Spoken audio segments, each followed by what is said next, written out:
Welcome back, everyone. This will be my Deadpool 3 video. Marvel just made a bunch of big announcements about the movie, all good things, so we'll break it all down. If you're brand new to the channel, be sure to subscribe to get all the videos. The Deadpool and Korg video was just the tip of the iceberg, them crossing him into the MCU. I will say careful for spoilers for Doctor Strange 2 because we'll talk about some of the deleted scenes during that, and there's still a couple people on my recent Marvel videos that say that they have not seen Doctor Strange 2 yet for some reason. The funny thing about Deadpool now with the Kang Multiverse War and the Secret Wars, the incursions lead up, is that the timelines are very confusing. McAvoy or Stewart, these timelines are so confusing. But you may have seen a bunch of Marvel reports in your feeds about Deadpool 3 the past week. The big news is that Marvel just finally hired a director officially for that movie, meaning that it's actually moving forward. Like they were working on a version of it before for the past couple of years. So Marvel just hired Shawn Levy to direct the film. Most of you are familiar with at least some of his movies. He's done a lot of really big stuff. The big connection to Ryan Reynolds is that he's actually directed the last two of Ryan Reynolds' biggest films. He directed the Free Guy movie, which actually had a bunch of Marvel Easter eggs in it.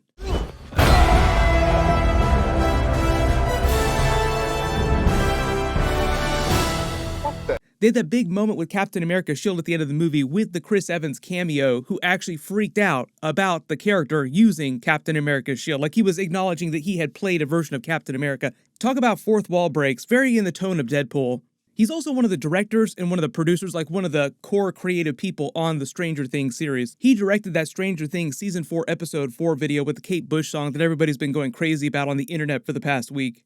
So he's just a director who's known for doing a lot of comedy in the tone of Deadpool and working a lot with Ryan Reynolds personally on movies in the past. So he's a pretty solid pick. When that happened, another really big thing happened. They rehired the original writers of the first two Deadpool movies, Rhett Reese and Paul Wernick. If you remember all the clips with him talking about the movie the last couple of years, he talked about how they were working on it, even working on it in his house in the New York area. He'd been writing a version of Deadpool 3 with these two writers. I write it with two other guys, Rhett Reese and Paul Wernick, who are geniuses and amazing in so many ways, and we just have so much fun. We actually write it all right in here in this room where I'm sitting, and we just have the best time doing it together. So we hope that there's a lot more story to tell. So we hope we get to do that sooner than later. There's a couple jokes that you told me about. I won't say now because I don't want to ruin it if it's in the third one, but it didn't make it to the second one. But it was really. Really funny thing that was going on. I was like, oh, they'll never let you do that. Yeah, you could fill a gymnasium with some of the jokes that got cut out of Deadpool 1 and 2 that would get us all arrested or turned into some sort of Disney liquid. So when he's joking about getting thrown in prison by Fox because all the terrible stuff they tried to put in the first two Deadpool movies and now in Deadpool 3, he was working on it with Rhett Reese and Paul Wernick. All those funny posts that he made about him actually going to Marvel Studios offices and meeting with Kevin Feige, the joke about him trying to audition for the role of Tony Stark, Iron Man, and not getting it, that was for the version of the movie that they were writing with those two writers. A little while after that, I think because they were planning on bringing on a completely different director, they brought on different writers from the Bob's Burgers movie in the Bob's Burgers series. But it sounds like what happened when Shawn Levy actually was hired to officially direct the movie, he personally said, no, bring these original writers back on, bring Ryan Reynolds' guys back onto the movie. And as part of that, those original writers were talking about what was going on with the script and what the movie was going to be like and what Kevin Feige was having them do. They did say that because Deadpool is coming from the Fox Marvel universe, he's meant to be like a legacy X-Men character as part of that big deal with them buying Fox. He did say that there were a couple of negotiations they had to work out and talks about how they would write the movie that would address that with him coming to the MCU eventually. The writer of Doctor Strange 2 also said that he was going to have a post-credit scene with Deadpool at one point. It would have been like the funny second post-credit scene instead of that Bruce Campbell post-credit scene with him breaking the fourth wall, kind of like Deadpool looking at his hand, joking about the Evil Dead movie series, because those are also Sam Raimi movies. There have been a lot of jokes about how they were going to bring Deadpool into the MCU, how they would address it. Like, wouldn't it be funny if Deadpool just showed up in the MCU during Deadpool 3 as if he'd been here the whole time in the MCU? Is it going to have something to do with the incursions, the Secret Wars teaser, and the Doctor Strange 2 post-credit scene? The writers were just saying that they actually had to work all those details out before they actually wrote Deadpool 3. These are some of the quotes that they released about the different way that Marvel does things under Kevin Feige than Fox did things with their Deadpool movies, because originally there were things that Fox would not let them do because they were in the middle of a buyout deal. Like there was a lot of stuff during Deadpool 2 that they had to get rid of. And they actually revealed this completely separate plot for a totally different Deadpool 3 movie that they would have made had the deal not gone through and Marvel not gotten the Deadpool character back. They said that when they were going to do Deadpool 3 at Fox and it was just going to be its own little solo movie, they were actually going to do a road trip as a Deadpool and Wolverine crossover movie. That's right, everybody wondering if they were ever going to do a Deadpool-Wolverine team-up with Hugh Jackman's Wolverine, it was actually going to happen during that Deadpool 3 movie. And even though the Logan movie came out right around that time and killed off the Wolverine Logan character later in the timeline, also the Patrick Stewart Professor X character from those original X-Men movies from that same line of continuity, we just saw Patrick Stewart totally come back in Doctor Strange 2, even though he was playing a slightly different variant of the character, meant to be an amalgam of all the versions of Professor X we've seen so far, including from the X-Men animated series. That's why they literally played the theme song from X-Men the Animated Series when they introduced his character for the first time in the Illuminati's chamber. And even though they killed him off in the movie in crazy fashion, Patrick Stewart, after the fact, made some jokes about his cameo and said that he would also love to come back as a completely different variant of the character again. So if he's ready to do that after the Logan movie, that also probably means that eventually Hugh Jackman, Wolverine, will be willing to come back. Even though it'd be amazing if he was the original Wolverine when he did that during a different part of his timeline, bringing him back as a variant is also a way to see him in a more comic book looking costume. Now it's actually easier for them to totally pay off that Wolverine deleted scene of the actual yellow costume.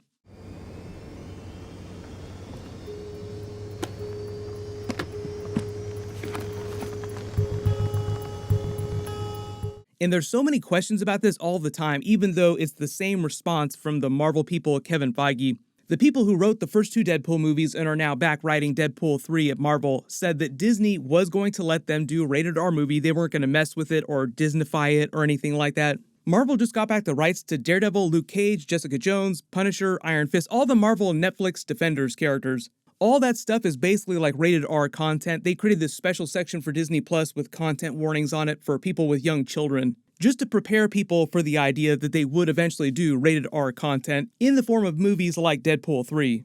They confirmed that the movie will be inside the MCU, but it is kind of meant to be its own thing. What that probably means is that you'll see a couple big crossovers with Marvel characters that make lots of jokes about the MCU just in general. They'll finally address exactly how Deadpool winds up in the MCU. It will probably have something to do with the incursions, but like you won't see a ton of core Avengers characters in the movie, which I think is fine.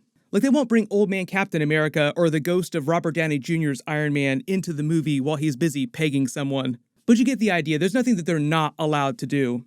For those of you asking when they're going to release it in theaters, they just had a bit of a shakeup and a reschedule with a couple movies in Marvel Phase 4. Right now, the movie is on track for 2023 release. This is what the Marvel Phase 4 schedule is that year. First, there's Ant-Man and the Wasp 3 Quantumania with Kang the Conqueror in February. That's supposed to come out before Loki Season 2, which is also coming out that year, and that plot will connect with the Loki-Kang Multiverse War, the Secret Wars plot, the incursions. Then Guardians of the Galaxy 3 is coming out in May. That'll introduce Adam Warlock, the High Evolutionary, maybe a couple of surprise cosmic characters, but it's largely self-contained to this cosmic area of the MCU.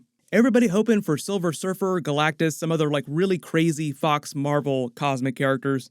Then Captain Marvel 2, the Marvels movie, is coming out in July that year, another cosmic movie in a different part of the universe. So that means that now they have an open slot for a November 2023 movie. That's probably going to be when they release Deadpool 3. Previously, they had the Fantastic Four movie on the schedule for that release date, but because John Watts, who was going to direct that movie, he directed all the Spider-Man movies for them, just did Spider-Man No Way Home, left that so that he could direct Spider-Man 4 eventually for Sony and Marvel, and also do this spin-off Star Wars Disney Plus series. That new Fantastic Four director will probably want to write his own version of the script with another new writer, which will just take like another 6 months, meaning that Deadpool 3 will be ready to release before the Fantastic Four movie. So the funny thing is that even though there's this rescheduling, all of it ties back to what was happening during Doctor Strange 2, because we had a version of Reed Richards with John Krasinski's character. The Fantastic Four movie, we also almost had a Deadpool post-credit scene, bringing everything back around to that joke in the first Deadpool movie. That scene feels like it has so much more meaning now based on what just happened in Doctor Strange 2. I'll do more Deadpool videos when we see more Easter eggs, we get more teasers for the movie. What's going to happen this week is we have an overlap between Obi-Wan Kenobi episodes, Miss Marvel episodes, and then we have a couple trailers releasing. So what'll probably happen is Wednesday, I'll release my Obi-Wan Kenobi episode 4 video and my Black Adam trailer video. My Miss Marvel episode 1 video might post Thursday morning, but then after that, things will go back to usual. All that stuff will post on Wednesdays every single week. Make sure you enable alerts for my channel so you don't miss any of that. That's just the start of it. We're going to be eating pretty good this summer. There's going to be a lot of Marvel stuff coming. I'll also post schedule updates on my Twitter, links for all that stuff down in the description below and in the comments. Everyone click here for my brand new Thor Love and Thunder trailer video in the clip that they just released, and click here for my brand new Black Adam trailer video. Thank you so much for watching. Everyone stay safe, and I'll see you guys in the next one.